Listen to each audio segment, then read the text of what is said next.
Hello student, नमस्कार, राधे राधे। स्वागत है आप सभी का उत्कर्ष के इस ऑनलाइन सेगमेंट में, जब मैं आपका दोस्त आपका होस्ट यतीन जोशी स्वागत और हार्दिक अभिनंदन करता हूं हमारे इस डिजिटल अद्भुत प्लेटफॉर्म पर। सभी को नमस्कार, राधे राधे, जय श्री कृष्णा, जय श्री राम, जय माता दी and good evening to all.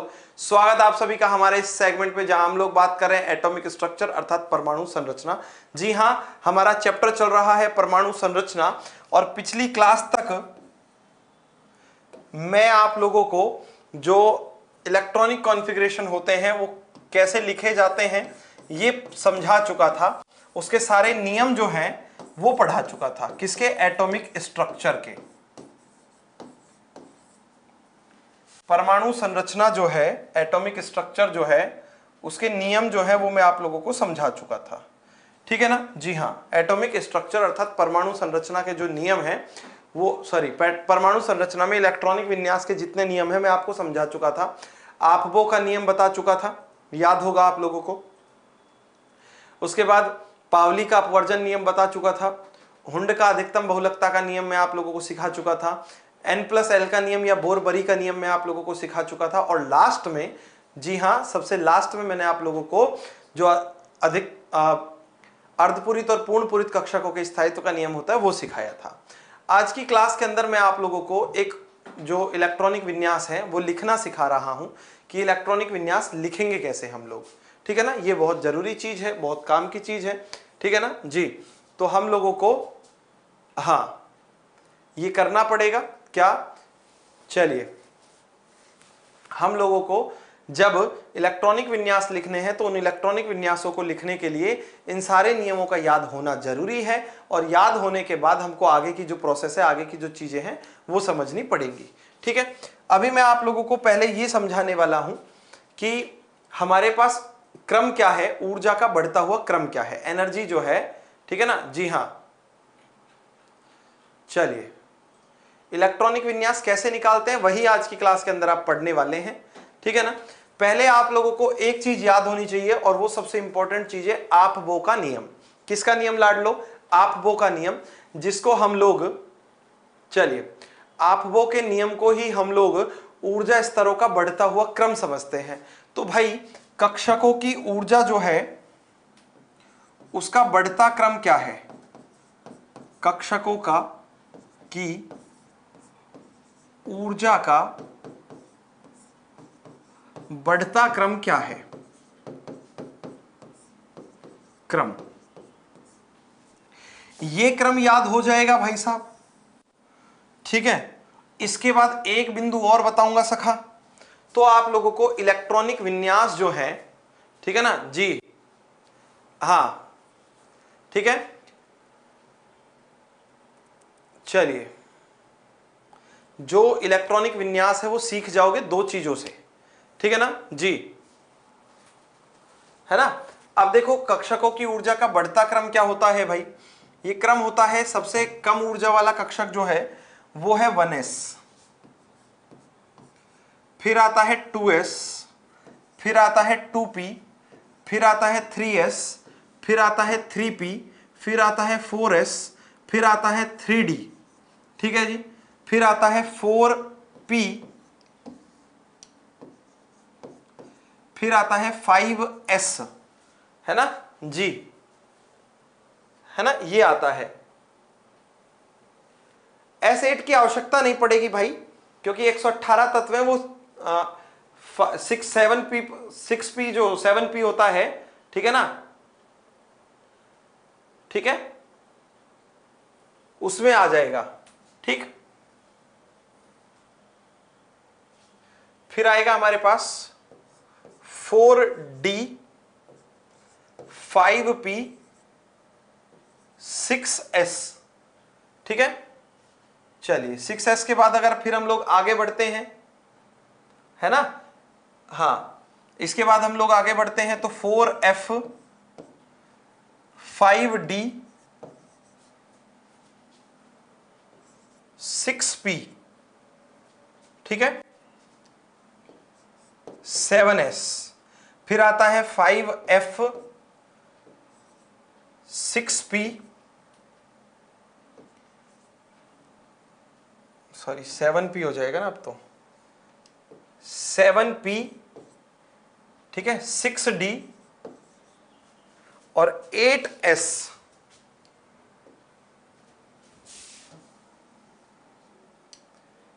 ये आ जाएगा F के बाद अगला होगा हमारे पास 6d 7p 8s, ये होगा। ठीक है, ये क्रम है। ठीक है ना जी हाँ, क्या ये क्रम है अपने पास? सिंपल बात हो गई है। क्या ये सिंपल बात हो गई है? ये क्रम है और ये क्रम आप लोगों को याद भी होना चाहिए। अब आप कहोगे सर ये क्रम हम लोग कैसे याद करेंगे? तो मेरे सखा, मैंने आप लोगों को पढ़ा रखा है ये क्रम। कहां पढ़ाया था? आपबो के नियम में पढ़ाया था। किसके नियम में पढ़ाया था? आपबो के नियम में, ठीक है ना, पढ़ाया था। याद होगा आप लोगों को। ठीक है, school school, public school public school, Delhi public school Delhi public school, और fantastic Delhi public school fantastic Delhi public school, ये मैंने आप लोगों को पढ़ा दिया था। ठीक है, अब आगे की बात समझो। आगे की बात केवल इतनी सी है, ठीक है ना जी हाँ, क्या आगे की बात केवल इतनी सी है, ठीक, कि आपको ये ध्यान में होना चाहिए कि एस कक्षक में, तो एक तरफ तो मैं लिख देता हूं कक्षक और एक तरफ लिख देता हूं अधिकतम इलेक्ट्रॉन। अधिकतम इलेक्ट्रॉन। तो लाडलो यहां से समझने की बात यह है कि एस कक्षक के अंदर अधिकतम कितने इलेक्ट्रॉन आते हैं, पी के अंदर अधिकतम कितने इलेक्ट्रॉन आते हैं। तो एस कक्षक में अधिकतम 2 इलेक्ट्रॉन आते हैं, जबकि भाई साहब जो पी कक्षक है इसमें अधिकतम 6 इलेक्ट्रॉन आते हैं। डी कक्षक में अधिकतम 10 इलेक्ट्रॉन आते हैं और एफ कक्षक में अधिकतम 14 इलेक्ट्रॉन आते हैं। ये सारी चीजें अगर आप लोगों को याद है, ठीक है ना, क्या ये सारी चीजें आप लोगों को याद है तो आप लोगों को इलेक्ट्रॉनिक विन्यास में कभी भी दिक्कत नहीं आएगी। ठीक है, अगर ये आप लोगों को याद है तो इलेक्ट्रॉनिक विन्यास में कहीं दिक्कत नहीं आएगी। इसके साथ एक चीज और पता होना चाहिए, ठीक है, और वो पता होने वाली जो चीज है या पता होने वाली जो बात है वो मैं आप लोगों को बता देता हूं क्या है। जो आप लोगों को पता होनी चाहिए वो आप लोगों को पूर्ण पूरित और अर्धपूरित कक्षकों के स्थायित्व का नियम पता होना चाहिए, जो कि हम लोग आपको पढ़ा चुके हैं, पढ़ चुके हो आप। एस में अधिकतम 2 आते हैं, पी में अधिकतम 6 आते हैं, डी में आते हैं 10 और एफ में आते हैं 14। ठीक है, अब ध्यान से सुनो। अब एक एक तत्व का इलेक्ट्रॉनिक विन्यास में आप लोगों को समझाने जा रहा हूं। कोई जल्दी नहीं करनी है, कोई घाई नहीं करनी है, आराम से पढ़ो। क्या सका? आराम से पढ़ो, आराम से एक एक तत्व का इलेक्ट्रॉनिक विन्यास में आपको पढ़ाऊंगा। कम से कम 30 तत्वों का इलेक्ट्रॉनिक विन्यास तो आपको मुंह जबानी वैसे ही याद होना चाहिए। आगे वाले आप लोगों को पढ़े हुए हो, मतलब आने चाहिए बनाने, मैं सब सिखा दूंगा। ठीक है ना, सिंपल सी बात है। तो देखो भाई, सबसे पहली चीज है, 1 नंबर पर हाइड्रोजन आता है। तो हाइड्रोजन का इलेक्ट्रॉनिक विन्यास क्या है? ठीक है, हाइड्रोजन का इलेक्ट्रॉनिक विन्यास क्या है? तो सखा, हाइड्रोजन का इलेक्ट्रॉनिक विन्यास क्या होता है? सबसे पहले क्या आता है? 1s आता है ना। हाइड्रोजन के पास कितने इलेक्ट्रॉन है? 1, तो घात लगा दो उतनी ही, 1s 1, जितना इलेक्ट्रॉन है उतनी घात लगा दो। दूसरे नंबर पर आता है सखा हीलियम। हीलियम आता है 2 नंबर पर, तो ये 1s, और हीलियम के पास कितने इलेक्ट्रॉन है? 2। कितने हैं? 2, तो 1s, घात लग गई 2, इलेक्ट्रॉन को घात के रूप में दर्शाते हैं। ठीक है, नेक्स्ट अगर हम लोग बात करेंगे तो 3 नंबर पर आता है क्या? लिथियम। ये होता है 1s2। ठीक है, अब कुछ लोग क्या करेंगे? 1s3 कर देंगे, जबकि मैं आप लोगों को पहले ही बता चुका हूं कि s में तो अधिकतम 2 इलेक्ट्रॉन आते हैं। ठीक है ना, s में तो अधिकतम 2 इलेक्ट्रॉन आते हैं। इसलिए करना क्या है? इसलिए करना यह है कि 1s के बाद s पूरा भर गया, तो 1s के बाद अगला कक्षक कौन सा है? देखो रूल बताता है अगला कक्षक है सर 2s, तो भाई साहब 2s को उठा लो। 2s, 3 में से 2 इलेक्ट्रॉन यहां है, 1 इस पर आ जाएगा, हो गए ना टोटल 3। ठीक है ना, नेक्स्ट अगर हम लोग बात करते हैं, ठीक है, चौथे नंबर पर बेरिलियम आता है।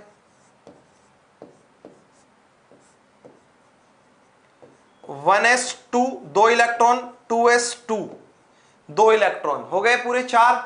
ठीक है। इसके बाद बोरोन आता है लाडलो,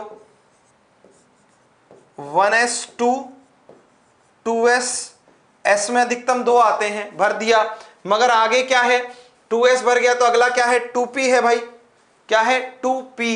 तो 2p है तो क्या करोगे 2p, देखो 2 2 4 कितने टोटल 5, तो 1 इस पर आ जाएगा, कितना आ जाएगा 1 इस पर आ जाएगा। ऐसे ही 6 नंबर पर आता है सखा कार्बन, तो 1s2 2s2 और 2p कितना हो जाएगा 2 हो जाएगा, कितना हो जाएगा 2p 2 हो जाएगा। 7 नंबर पर आता है लाडलो नाइट्रोजन, तो 1s2 2s2 और 2p कितना हो जाएगा 2 2 4 और इस पर कितना लगा दोगे 3 लगा दोगे। p में अधिकतम 6 आ सकते हैं, तो जब तक p में 6 ना आ जाए तब तक चलते रहो, ठीक है। 8 नंबर पर आता है लाडलो ऑक्सीजन, तो क्या होगा 1s2 2s2 और 2p, देखो 2 2 और p में कितने भर दोगे 4 लगा दोगे यार, ठीक है ना। इलेक्ट्रॉन के मान का मात्रक, बेटा इलेक्ट्रॉन के कौन से मान का मात्रक, द्रव्यमान का किलोग्राम होता है और आवेश जो होता है उसका मात्रक होता है कूलाम, बस इतनी सी बात है, ठीक है। 9 नंबर पर आता है सखा फ्लोरीन, ये हो जाएगा 1s2 2s2, 2 दूनी 4, यहां टोटल कितने 9, तो 2p कितना 5, ठीक है। ऐसे ही हम लोग बात करें 10 नंबर पर आता है नियोन, 1s2 2s2 और 2p, 2 2 दूनी 4 और 6 10 पूरा, ठीक है ना। जी हां, सिंपल बात है, ठीक है, सिंपल। अब इसके बाद 11 नंबर पर आता है क्या सोडियम, सोडियम में बात करें तो 1s2 2s2 और 2p7, जैसे ही 7 लगाओगे गलत हो जाएगा, पूछो क्यों, क्योंकि मेरे सखा, जी हां ठीक, जैसे यहां पर बात करें p में मैक्सिमम कितने आते हैं 6 आते हैं, ठीक है। p में कितने आते हैं भाई साहब 6 आते हैं, तो 2p कितना 6 होगा।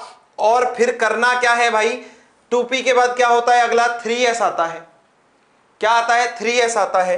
तो जैसे यहां 3s आएगा तो फिर आगे क्या करोगे 3s, भाई 2 इधर 4 और 6 10 और 1 11, ठीक है ना। जी हां, चलिए देखो कोई कण की प्रकृति पॉजिटिव नेगेटिव, ठीक है ना। जी हां, पॉजिटिव नेगेटिव और न्यूट्रल तीनों हो सकते हैं और उस कण का नाम है मेसोन, ठीक। चलिए 12 नंबर पर बात करते हैं तो मैग्नीशियम आता है, 1s2 2s2 2p6 3s2, 1s2 2s2 2p6 और 3s2, ठीक है। इसके बाद आता है 13 नंबर पर एल्यूमिनियम, ठीक है। तो क्या होगा 1s2 2s2 2p6 3s3, जैसे ये करोगे गलत हो जाएगा भाई साहब, ठीक है ना। कितना हो जाएगा, जी हां 3s3 नहीं होता, s में अधिकतम कितने आते हैं 2 आते हैं, तो s भी यहां भर गया, तो इलेक्ट्रॉन कितने हुए 2 और 2 4 और 6 10 और 2 12, मगर टोटल है 13, तो 3s के बाद क्या उठा लो 3p उठा लो, क्या उठा लो 3p उठा लो। कितना इलेक्ट्रॉन चाहिए एक चाहिए तो 1 लगाओ, बीच में कॉमा नहीं लगेगा, लगाओ या मत लगाओ कोई फर्क नहीं पड़ता, दोनों ही सही माने IUPAC ने, ठीक है जी। 14 नंबर पर आता है सिलिकॉन,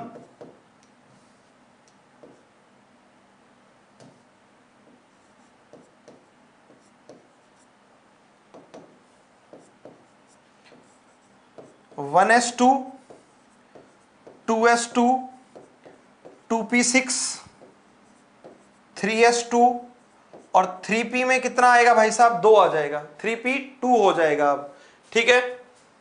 आगे बढ़ते हैं, एटॉमिक नंबर 15 की बात करते हैं।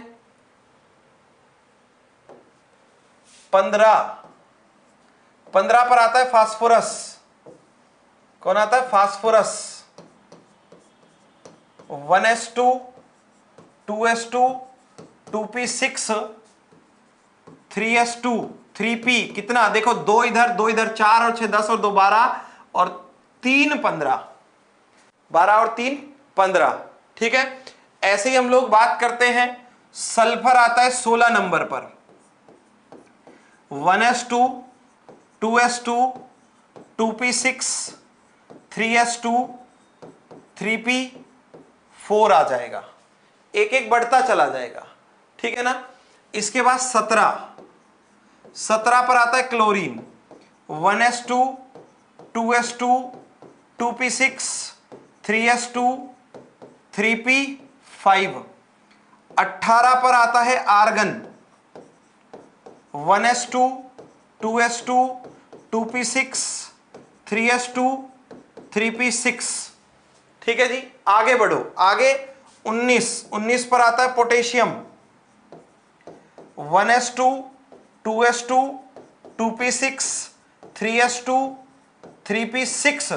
3p के बाद कौन आता है सखा? 4s आता है। ठीक है, क्या आता है? 4s।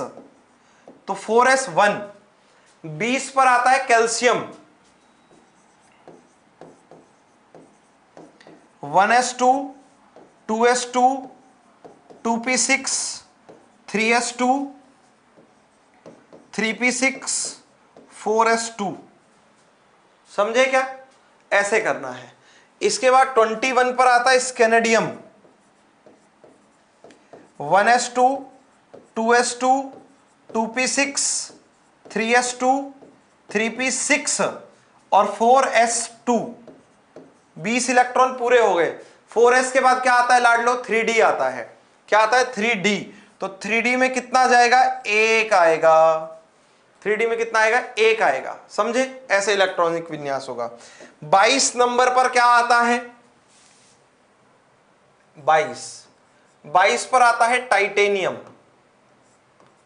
1s2 2s2 2p6 3s2 3p6 4s2 और 3d कितना देखो, 2 और 2 4 और 6 10 और 2 12 6 18 और 2 20 और 2 22।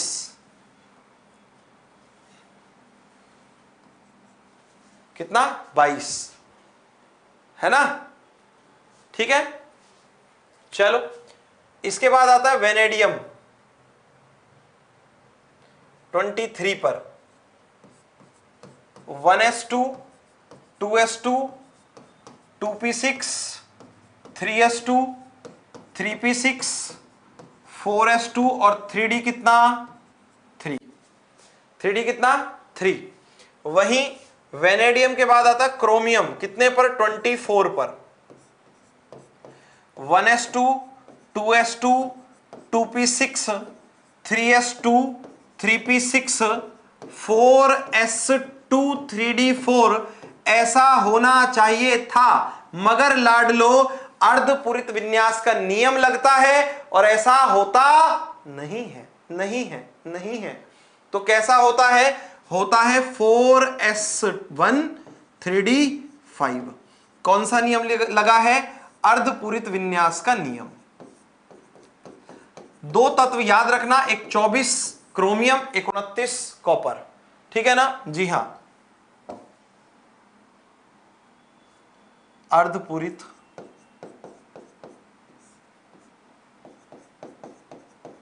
विन्यास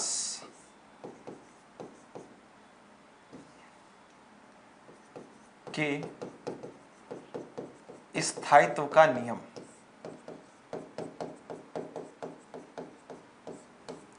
अर्धपूरित विन्यास के स्थायित्व का नियम। ठीक है। ऐसे ही 25 नंबर पर बात करोगे तो 25 पर आता है manganese.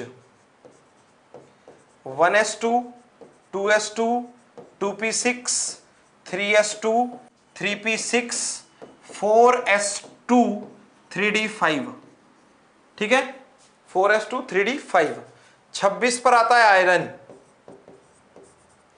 1s2 2s2 2p6 3s2 3p6 4s2 3d6। 27 number पर आता है cobalt 1s2 2s2 2p6 3s2 3p6 4s2 3d7। ठीक है। 28 नंबर पर आता है nickel 1s2 2s2 2p6 3s2 3p6 4s2 3d8। ठीक, दो रह गए हैं, एक 29 copper 1s2 2s2 2p6 3s2 3p6 4s1 और 3d10। यहां लगता है पूर्ण पूरित विन्यास का नियम। ठीक है, 3d7 कर दिया, 7 ही तो है। 3d7 नहीं होगा, कहां नहीं होगा 3d7 भाई? टाइटेनियम में 4s का एक इलेक्ट्रॉन 3d में नहीं जाएगा क्या? टाइटेनियम में अगर एक इलेक्ट्रॉन यहां चला जाएगा, ओहो, यहां चला जाएगा टाइटेनियम में तो क्या फर्क पड़ जाएगा? इधर 3 ही होंगे, अर्धपूरित होगा ही नहीं तो क्यों जाएगा? ठीक है ना। 4s1 3d10, यहां पूर्ण पूरित विन्यास के स्थायित्व का नियम लगाया। किसका नियम? पूर्ण पूरित विन्यास के स्थायित्व का नियम।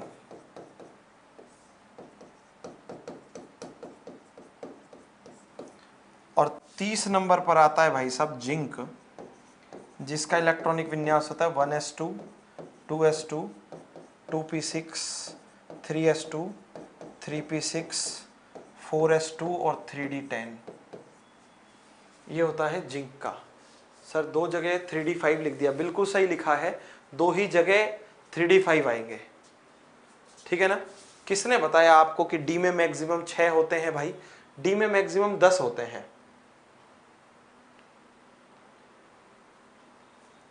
नहीं नहीं, पवन वहां नहीं लगता, यही लगता है। इस तरीके से आप 30 तक के तत्वों का आसानी से इलेक्ट्रॉनिक विन्यास कर सकते हो, आपको कोई दिक्कत नहीं आएगी। डी में 10 आते हैं, एफ में 14 आते हैं। ठीक है ना। जी हाँ, ठीक है। चलो 23 नंबर पर वेनेडियम आता है। ठीक है ना, वेनेडियम। ठीक है।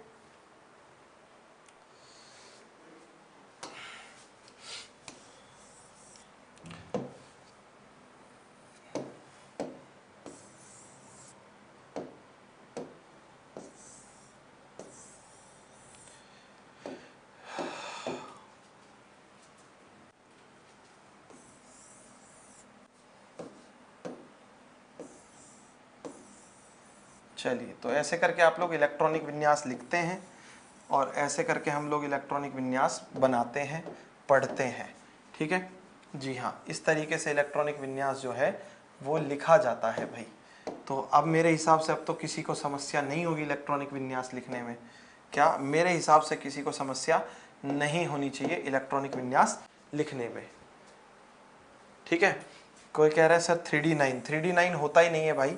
3d9 इसलिए नहीं होता है क्योंकि कॉपर पर पूर्ण पूरित विन्यास के नियम का पालन होता है। किसका पालन होता है?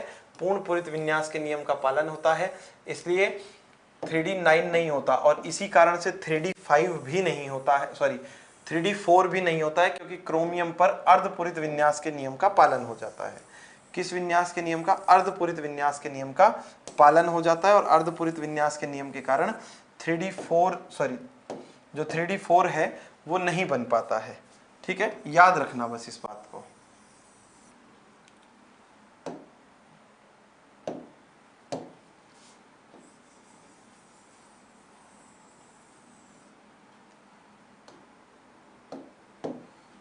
ठीक है, ये अपने पास, हाँ बिल्कुल, जब आवर्त सारणी वाला चैप्टर आएगा तो पूरी आवर्त सारणी सिखाऊंगा मैं आप लोगों को, बनानी भी और कैसे करना है उसके अंदर वो सब कुछ। तो ये क्रम तो आप लोगों को पहले से आता है, ठीक है। और ये इलेक्ट्रॉनिक विन्यास हमने अब लिखे हैं, ठीक है। ये इलेक्ट्रॉनिक विन्यास आप लोग लिख सकते हो। 3D10 कैसे आया एक बार वापस से समझा दो।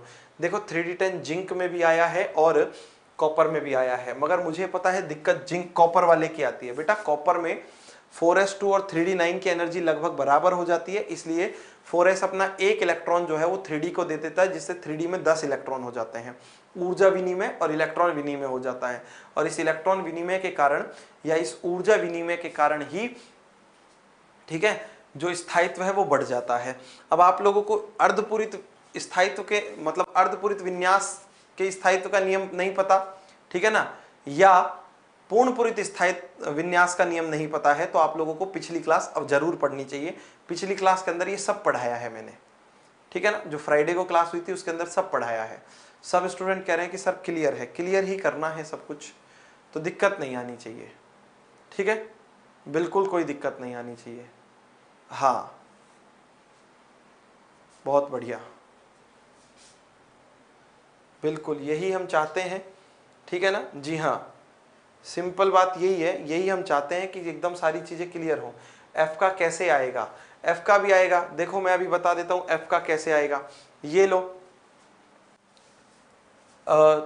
एफ के लिए अगर हम लोग बात कर लें, ठीक है ना, किसी भी एलिमेंट का ले लो, कोई समस्या नहीं है, किसी भी एलिमेंट का ले लो। जैसे आप में से एक भाई साहब ने कहा है कि सर मरकरी का बताओ, ठीक है, हाँ मरकरी का बताओ, ठीक है। मरकरी आता है 80 नंबर पर। कितने नंबर पर? 80 नंबर पर। कितने नंबर पर? 80 नंबर पर। कौन आता है? मरकरी। देखो क्या करना है, वो क्रम दिमाग में याद रखो, सब कुछ अपने आप होता चला जाएगा, ठीक है ना। जी हाँ, क्या अपने आप होता चला जाएगा? क्या 1s2 2s2 2p6 3s2 3p6 4s2 3d10। 3d के बाद आता है 4f, ठीक है ना। 3d के बाद क्या आता है? 4f आता है, ठीक है। p आता है 4p, p में आ जाएगा 6, ठीक है ना। फिर आता है 5s, s में आ जाएगा 2, फिर आता है f 4f, तो 4f यहां हो जाएगा 14 इलेक्ट्रॉन्स। फिर आता है f के बाद 4d, नहीं, ये देखो 5s के बाद क्या आता है भाई? देखो 5s के बाद आता है 4d, ठीक है। 5s के बाद आता है 4d, तो 4d में आ जाएगा 10। कितना आ जाएगा? 10, ठीक है। फिर आता है 5p, 5p में आ जाएगा 6, फिर आता है 6s में आ जाएगा 2, ठीक। एक बार काउंट कर लो भाई, ठीक है ना। इसके बाद क्या आता है? 6s के बाद आता है 4f, तो 4f में आ जाएगा 14, ठीक है। फिर आता है d, तो d का कितना आएगा? 5d, d में आता है 10, ठीक है ना। अब काउंट कर लो, मेरे हिसाब से इलेक्ट्रॉनिक विन्यास मैंने भर दिया पूरा। देखो 2 नहीं भरा होगा तो और भर देंगे, कोई टेंशन नहीं है। 2 2 4 और 6 10, ठीक है। 10 और 2 12 और 6 18 और 2 20 और 10 30 और 6 36, 36 और 2 38, 38 और 10 48, 48 और 6 54 और 2 56, 56 और 14 70 और 10 80, आराम से, है ना। कितने आराम से इलेक्ट्रॉनिक विन्यास भर दिया है किसका? 80 नंबर पर आने वाले तत्व का। आपको अगर क्रम याद है ना, तो उसके बाद इलेक्ट्रॉन रखे जाओ, कोई चिंता की बात नहीं है। इलेक्ट्रॉन रखे जाओ, कोई चिंता नहीं है, आराम से इलेक्ट्रॉनिक विन्यास लिखा जाएगा। किसी भी एलिमेंट का इलेक्ट्रॉनिक विन्यास आराम से लिखा जाएगा, ठीक है ना। जी हाँ, किसी भी एलिमेंट का इलेक्ट्रॉनिक विन्यास कैसे? आराम से लिखा जाएगा, ठीक है। बस इतनी सी बात है। हमें कैसे पता चलेगा किसमें कौन सा नियम लगेगा? मैंने अभी तो बताया ना, नियमों की जरूरत ही नहीं है। हमने अभी तो बताया ना, नियमों की जरूरत ही नहीं है ना। हाँ, मैं आराम से इजी वे से पीरियोडिक टेबल आप लोगों को करवा दूंगा, ठीक है ना। अब देखो एक भाई साहब ने कहा है सर 69 नंबर पर जो एलिमेंट आता है ना उसका बताओ, उसका भी इसी तरीके से होगा, ठीक है ना। 69 जो है उसका भी इसी तरीके से होगा, 79 का भी ऐसे ही होगा, ठीक है ना। देखो अर्धपूरित विन्यास जो है अगर वो आप लोगों को सीखना है तो भाई मैंने पिछली क्लास के अंदर पढ़ा रखा है, बार बार सेम चीजों को रिपीट करेंगे, है ना, तो कोई सेंस नहीं है, उससे टाइम ही जाता है, ठीक है। बेस्ट चीज यही है आप किसी भी एलिमेंट का, चलो कोई दिक्कत वाली बात नहीं है। सर मैं न्यू स्टूडेंट हूं, मेरा बैकलॉग हो गया है, अब कैसे क्लियर करूं? भाई पढ़ के क्लियर कर, बस, और कोई ऑप्शन नहीं है, सिर्फ पढ़ के ही क्लियर होगा, ठीक है ना, और कोई ऑप्शन नहीं है मेरे भाई, ठीक है। ये कह रहे हैं सर 118 का बता दो ना। 118 देखो भाई, 118 तो और भी आसान है ना, 118, ठीक है। 118 पर कौन आता है? अन ऑक्टियम, ये आता है 118 पर। नाम सुन लो इसका, इसका नाम है अन ऑक्टियम, ये नाम है इस तत्व का, अनन ऑक्टियम, ठीक है। क्या है? 1s2 2s2 2p6 3s2 3p6 4s2 3d10 4p6 5s2 4d10 5p6 6s2 4f14 5d10, ठीक है। 5d के बाद क्या आता है देखो, p आता है, ठीक है, 6p6, ठीक, फिर आता है 7s2, फिर आता है 5f14, ठीक है, फिर आएगा आप लोगों के पास f के बाद आएगा 6d10, ठीक है, और फिर आएगा हमारे पास 6d के बाद 7p6। तो काउंट कर लो मेरे सखा एक बार, है ना, 2 2 4 और 6 10 और 2 12 6 18 2 20 और 10 30 6 36 38 36 और 2 38 और 10 48 और 6 54 55 56 56 और 14 70 और 10 80 80 और 6 86 और 2 88 88 और 14, बोलो भाई 88 और 14, फटाफट से बताओ। मेरे हिसाब से 102 102 और 10 112 और 6 118, डन डना डन, ठीक है। नहीं, आप जो कह रहे हो कि सर ये एक्टिनॉइड श्रेणी में आता है क्या? नहीं, एक्टिनॉइड श्रेणी में नहीं आता है, एक्टिनॉइड श्रेणी 103 पर ही खत्म हो जाती है, ठीक है ना। ऑर्गेन्सन भी कहते हैं इसको, तो चिंता करने की जरूरत नहीं है। IUPAC इसको ज्यादा सही मानती है, अनऑक्टियम को, जो कि आप लोग नेक्स्ट चैप्टर में पढ़ लोगे, ठीक है ना, नेक्स्ट चैप्टर के अंदर पढ़ लोगे। हाँ बस इतनी सी बात है। चलिए बिल्कुल करा देते हैं भाई नोट, हमें कोई समस्या नहीं है नोट कराने में। ये लो शुरू हो जाओ, आज यहां से शुरू होना है आपको। करो नोट भाई साहब, ठीक है, करो नोट। हाँ कोई चिंता वाली बात नहीं है, बढ़िया, करिए नोट।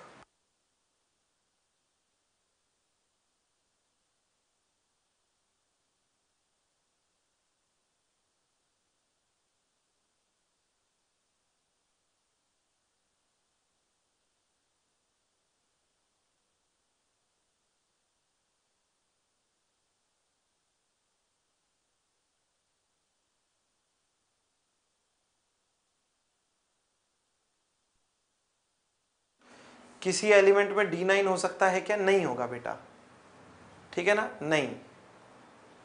ये IIT में भी आते हैं, बिल्कुल आते हैं। ये अक्रिय गैस है क्या 118? जी हाँ, 118 अक्रिय गैस है, समझे क्या? 118 क्या है? अक्रिय गैस है, बिल्कुल। चलिए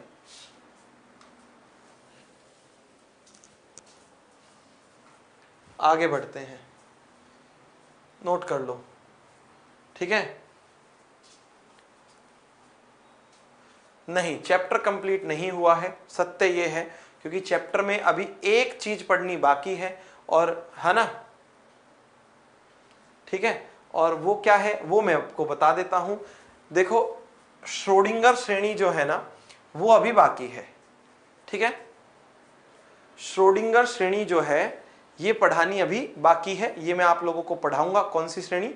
श्रोडिंगर श्रेणी, है ना, श्रोडिंगर समीकरण जो है वो पढ़ाऊंगा, साथ में कुछ क्वेश्चंस कराऊंगा। ठीक है, एनसीईआरटी के क्वेश्चंस आपको रिकॉर्डेड फॉर्म में अवेलेबल मिल जाएंगे। ठीक है ना, जी हाँ। चलिए, हमें कितने तत्व याद करने पड़ेंगे सर, प्लीज बता दो। तो देखो 30 तक तो आपको याद होने ही चाहिए। ठीक है, 30 तक तो आप लोगों को याद होने ही चाहिए, पहली बात यह है। हाँ, उसके आगे कितने याद हैं वो भी हमारे पास एक प्रश्न है। ठीक है ना, जी हाँ, क्या उसके आगे कितने याद हैं ये भी हमारे पास एक प्रश्न है। कितने भी कर लो हमेशा कम पड़ेंगे, 118 तक कर लोगे तो भी कम रहेंगे। ठीक, मगर जितने हो जाए उतने कर लो, कोई चिंता वाली बात नहीं है। ठीक है ना, जितने याद हो जाए उतने याद कर लो, कोई चिंता वाली बात बिल्कुल नहीं है। ठीक है जी, 30 कर लो, 40 कर लो, 50 कर लो, कोई टेंशन नहीं है, कितने भी हो सकते हैं, है ना, कभी चिंता नहीं करनी इस बात की। तो बहुत बढ़िया। पेरियोडिक टेबल मैं पढ़ाऊंगा आपको तो 118 के 118 तत्व याद कराऊंगा। ठीक है, हाँ 118 के 118 फटाफट फटाफट नोट कर लो।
चलिए भाई आगे नोट करो,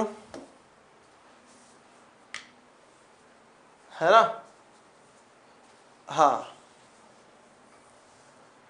चलिए, नहीं नहीं नहीं, ऐसा नहीं है कि पैरियोडिक टेबल में केवल 2 ही एलिमेंट है।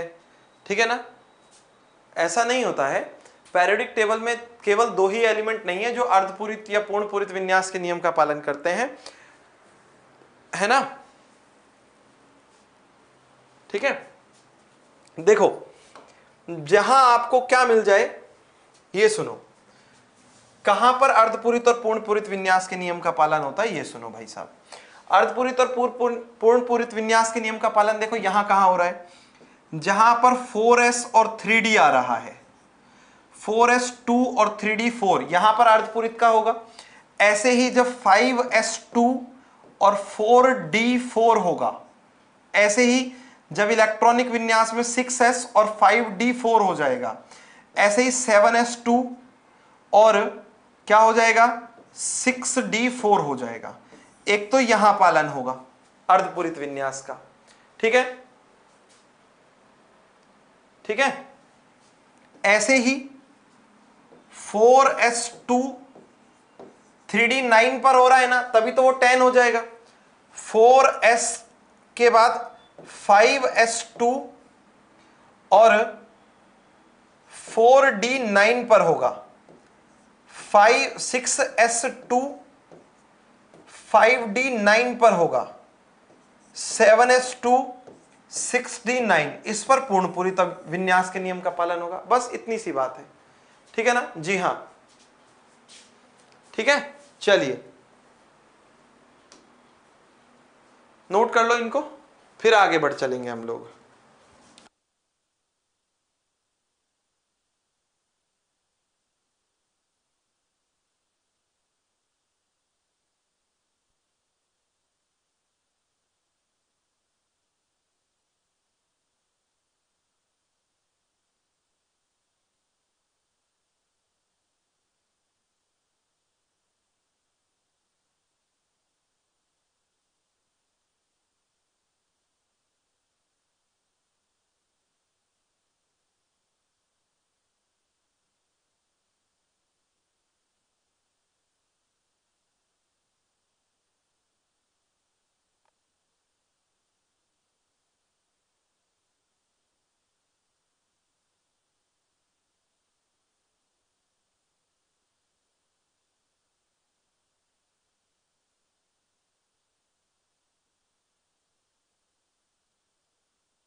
ठीक है, चलो सर एलिमेंट का यूज कब बताएंगे, जब यूजेस आएंगे उन चैप्टर्स में, इन चैप्टर में नहीं है तो नहीं बता रहे, बस, है ना। हाँ चलिए,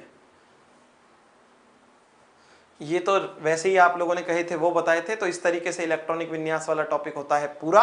और साथ में बस इस चैप्टर के अंदर श्रोडिंगर समीकरण बाकी है और कुछ क्वेश्चंस बाकी हैं, उन सब पर बात करेंगे हम लोग अगली क्लास में। अभी मैं लेता हूं आप लोगों से विदा, तो आप लोग पढ़ते रहिए, आगे बढ़ते रहिए। जय हिंद, जय भारत, जय जवान, जय किसान, जय विज्ञान, राधे राधे।